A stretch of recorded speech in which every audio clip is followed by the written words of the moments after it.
Ayan, nandito tayo ngayon sa loob ulit ng screen at gusto ko lang pong i-share sa inyo ang new update ng airlines. At di ba nga, kahit medyo matagal na akong hindi nakapag-upload, basta po may update yung airlines, is talagang i-update ko po kayo para maging updated kayo sa mga travel rules and regulation. Kasi time to time, pwede talaga magkaroon ng mga changes yung mga rules na yan. Ang dami ko pa talagang gustong i-share sa inyo.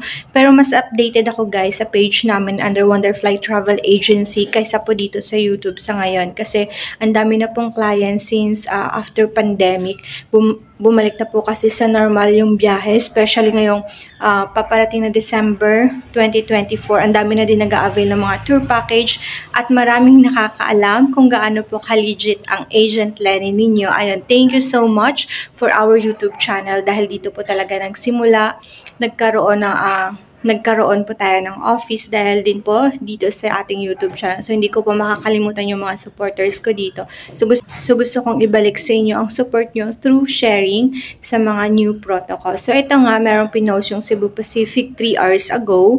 Actually, hindi lang Cebu Pacific. Usually, lahat ng airlines, hindi po talaga pwedeng bumili kayo sa ibang tao na wala po silang portal or hindi po sila authorized agent. Like, parang nagbubook lang po sila pa din on yung gamit po yung portal mismo ng airlines. Kasi, bago po kayo makapag-transact sa kanila, kailangan alamin nyo muna if legit agent po sila. May mga certificate po ba sila? May mga DTI po ba sila? And take note guys, kung legit agent yan, except po talaga sa parang katulad ng airlines, yung kanyang ticket. May isang ticket pa po sila, dalawang ticket po yan, yung provided ng portal. Isang from Via Philippines or Biyahe Ko, yun lang po yung dalawa yung alam ko na provider ng mga authorized agent. And then, yung isa naman is, meron po silang isang ticket na katulad talaga ng airlines. So, yung ticket na katulad ng airlines is wala po yung siyang markup. Ang makakabook lang talaga niyan is yung mga direct passenger or di kaya yung agent mismo sa airport ng under airlines. So, ito nga, lumabas sila na pwede naman kayo mag-book ng mga passenger. Sorry po sa ingay ng aso. Pwede po kayo mag-book sa Cebu Pacific official website ng inyong mga ticket, pero dapat under po sa name nyo. Kung sino po yung nag-book or kung sino po yung magpapabook, siya po dapat yung mag-book lang ng flight niya. And then, kung magka-problem kayo, so kayo din dapat yung mag-aayos nun. Hindi po kayo pwede magpaayos din sa iba kasi pwede po nilang gayahin yung mga reference nyo at hindi nyo namalayan na iba na po yung sumakay dyan sa ticket nyo at pagdating nyo din sa airport, baka wala na kayong slot since nagamit na yung ticket nyo, diba? So, ayun.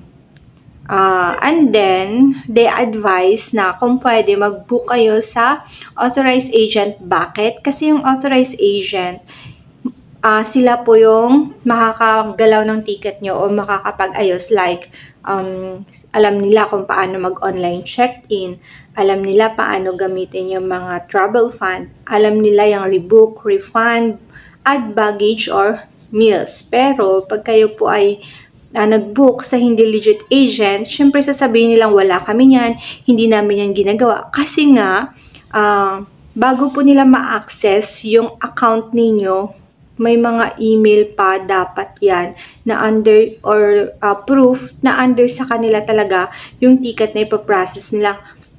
Pag yung hindi legit na agent na yun, pag hindi legit yung agent is nagbubook po kasi sila directly sa website ng airlines, which is ngayon, pag bago mo siya ma-access, halimbawa ako, halimbawa lang po hindi ako legit agent, wala akong portal. So, pag ikaw ay nagpa-book sa akin, so, dun, ang gagamitin ko lang naman na site ay yung sa mismong Cebu Pacific na website. So, if ever magkaroon ng problem, hindi ko na siya ma-access ulit kasi nga, kailangan ng email ng mismong passenger at ng password po dapat naka-registered sa Cebu Pacific yung mismong pangalan ng nasa ticket. So, paano yun ma-access? Paano ko yun ma-access? Since my name is Lenny May, and yung nagpabook, halimbawa ay si Ana, so hindi po yun siya allowed.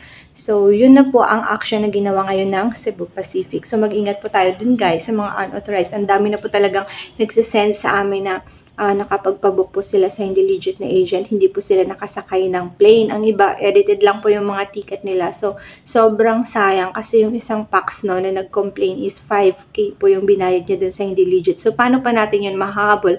Paano niya pa malalaman kung na-block na po siya, which is sa Facebook naman is mabilis lang naman gumawa ng account, diba? So, ayun, dapat kilala nyo na talaga kung saan kayo magpapabook. So, yan lang naman yung update na gusto ko din pong i-share sa inyo. Same po sa other airlines din like Philippine Airlines. Nako guys, kung mahirap yung Cebu Pacific, sobrang hirap din ayusin ng Philippine Airlines kasi tatanungin pa kayo kaano-ano mo yung Pax kung hindi kayo nagpabook sa legit seller. So, malalaman nyo pag legit, syempre dapat kilala nyo na siya. Meron na siya mga proof of transaction. Especially guys, yung reviews. Kasi hindi yan siya na-edit ng mga seller or owner. Although, na-hide yan siya.